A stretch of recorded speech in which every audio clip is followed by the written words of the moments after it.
All right, so here's what the kit comes with. You got the base plane, you got the wings, the electronics pod with the lid, servo mounts, servo control horns, the prop, a couple zip ties, servo mounts, flapper-on mounts, motor mounts, linkage rods, and some Velcro. This is what you're going to need. A couple servo extensions, a 4S battery, preferably 4200. Minimum you're going to want to run is about a 3800. Maximum's going to be probably a 4500. A couple inexpensive servos, 80 amp speed controller, an 800 kV motor, and some type of a super high quality receiver. Tools you're going to need: screwdriver, recommended a power tool if you can, power screwdriver. Okay, so to mount the motor, we're going to use the 4 medium-sized screws. The motor's just going to mount down to the back of the panel like this. The important thing is that the shaft is centered in the hole. Some motors have a long shaft, and the shaft cannot stick out through here. If it does, you'll have to trim the shaft a little bit. It's got to be flush or recessed. It's got to be centered.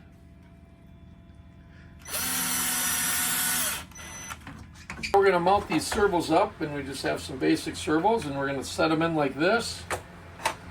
We're going to put one way and one the other way. It doesn't really matter which way. We're going to use a couple of these smaller screws. We're definitely going to not over tighten these. And 2 screws is fine. Now we're going to mount the servos. We're going to put the wire facing forward, and kind of a snug fit. They just kind of fit in like this. We still need to mount them though from underneath. Now we're going to flip it over. And here's what it looks like on the bottom. We're going to take one of our plates and a couple of our short screws, these little ones, line it up, and tighten them in. Now we're going to mount the piece on the back of the flapper on to receive the rod. So now this is the bracket for it. We can put it 2 ways. If we put it this way, it works perfect. If we put it backwards, which would still work on the front, it binds right here. So probably pretty obvious, but we need to face it backwards. At this point, this is how it should look. These are facing backwards on both sides. You got these servo bracket mounts. So these use the short screws, and these use the super long screws. This is what it should look like on top. Now let's mount the motor. All right, so we got this Velcro. We're going to go fuzzy side down. We're going to stick it through this hole right here. Pretty much pull it all the way. This pod's going to sit like this.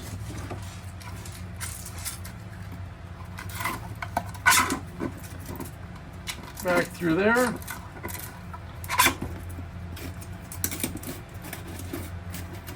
Back through to the bottom of the plane. And then we're going to hook this on the front right here. Let's look at it from the bottom. So it's going to sit on here like this. We're just going to pull the slack out of this. Now we're going to pull this so the clasp is as low as we can get it. Pull this tight. And then over here, we're going to say, man, somebody screwed up and this thing is way too long. But it's not. We just kind of poke it into the hole here.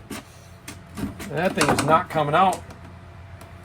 Okay, now we're going to mount the speed controller. Now our motor has 3 different color wires, and so does the speed controller. Some motors are going to be all black, some speed controllers are going to be all black.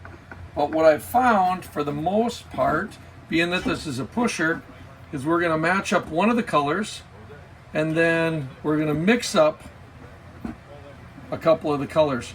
So when we have it like this, I mean maybe 50-50, but this should make the motor spin the direction we want. Now we were using black Velcro here. We're going to use the gray Velcro here. We're going to feed it through the slot in the plane.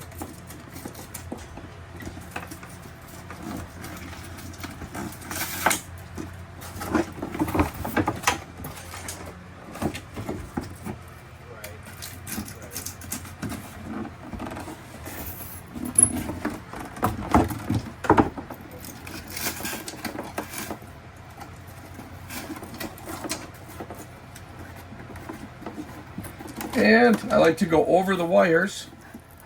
Sometimes, being in this combat plane, the motor will get hit super hard. It'll rip this off. As long as the speed controller wires are captured here, these will just unplug. You won't rip your electronics up. Obviously, guys, this needs to be mounted somehow. Okay, now we're going to use this black Velcro. We're going to feed it through on the rear hole.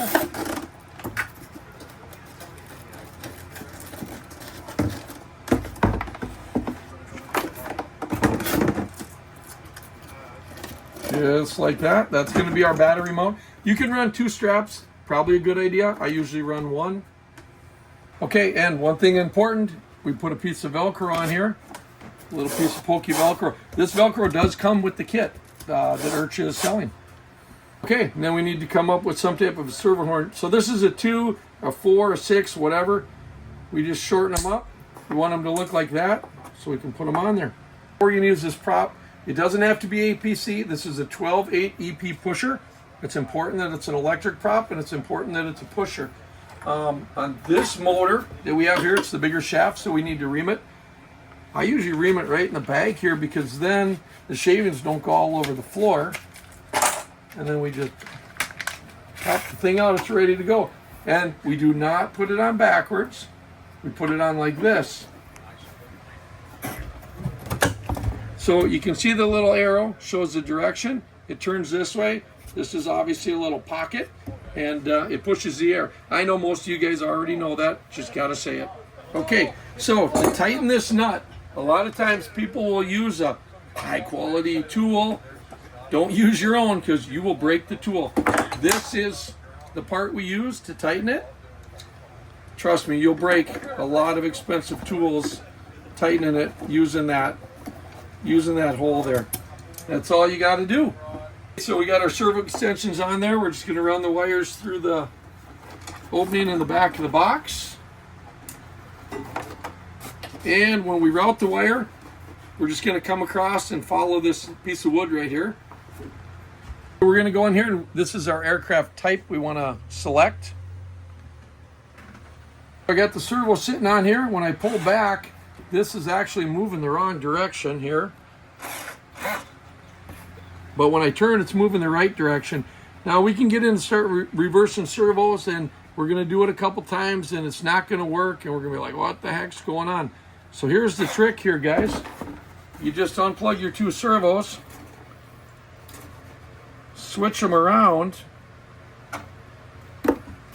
and then all of a sudden, when we pull back, the plane goes up, and when we turn left, the plane goes left. So it's not always in reversing. Sometimes you just got to screw around and reverse the wires. Different servos go different directions. I'm not really an airplane guy, but that's the trick. So when we install the wire, we're going to come from the inside of the plane. Holy crap, I can't find the hole. Got it. Okay. And then put it around there like that. So the wire's on the inside. So to sub trim, we just basically want it sitting pretty level here. We're pretty close. We're just going to do a little more sub trimming. Okay, so my travels are at 100%, and it doesn't seem like that's very much up elevator, and it doesn't seem like that is much down, but it actually is fine. The problem that we run into is when we go to the corner, you can see this rod kind of binds. And then on the other side, we get that same thing. So that binding's bad. So what we're going to do is we're going to go down to our travel adjust. And we're going to turn down the travel. We want to try to get rid of that binding. So every system's going to be a little different. This one we ended up with travel at about 75. When we go into the corners, and we have no more binding. And we still have a fair amount of movement. Okay, so then we take our fin. I know, we don't have any glue in the cutouts, but there's a reason for that. We get our fin in there. We got to make sure this is on a flat surface when you do this, otherwise you could damage it. We're going to take some hot glue. We're going to run a bead, not over the wire, up there. We're going to run a bead, same thing down this back edge. And then we're going to mount our lid. We're going to bring the zip tie through. Oh, I tried to do that with one hand. It didn't work out. We're going to bring the zip tie through at an angle like this so it pulls the lid back. Don't forget to put the prop on. Don't forget to put your screws in your servos, guys. And one last thing, guys, please put some Velcro on your battery.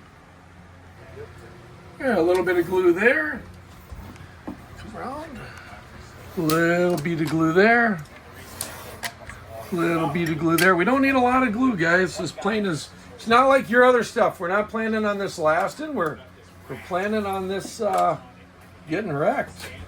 Okay, we got 2 zip ties on the box here. We added some tape here. This is going to keep the wire from getting sucked into the prop. This will just kind of keep it from looking floppy. So this plane's ready to go. Guys, I seen somebody hold one like this. Don't ever launch the plane like that. This prop will chop you up. You hold the prop from the wings here and let it go. Hold it like this, or have somebody that's done it before show you what to do. Do not put your hand on this when you launch it.